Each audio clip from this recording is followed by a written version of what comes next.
আপনাকে কেউ ফলো দিয়েছে, কয়েকজন ফলো করেছে, সেই জন্য সেই ফলোগুলো আপনি এক ক্লিকে সবাইকে ব্রেক করে দিলেন। তারপরে আপনি 1 মিনিটের ভিতরে কয়েকজনকে কমেন্ট করে ফেললেন। আর রিপ্লাই কমেন্ট করতে গেলে 1 মিনিটে কয়েকজনকে রিপ্লাই কমেন্ট করে ফেললেন।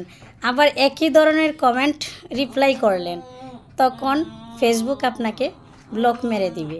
আর দ্বিতীয় কথা হচ্ছে যে অনেকেই বলে আমার পরিবারে ঘুরে আসেন, আইডি চার্জ করে করে সে আমাকে কমেন্ট করছে বলে আমি তাকে কমেন্ট করে আসা মানেই ফেসবুকের গাইডলাইনের বাইরে কাজগুলো আমরা করতেছি।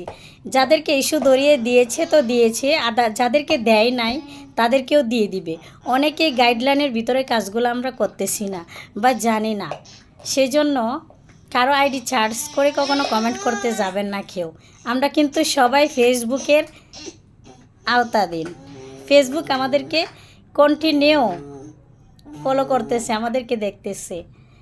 সেজন্য আমরা সবসময় চেষ্টা করব আমরা ফেসবুকের গাইডলাইনগুলো মেনে কাজ করার জন্য, তাই না বন্ধুরা? এটাই চেষ্টা করবেন আপনারা, এটাই আমার বলার ছিল।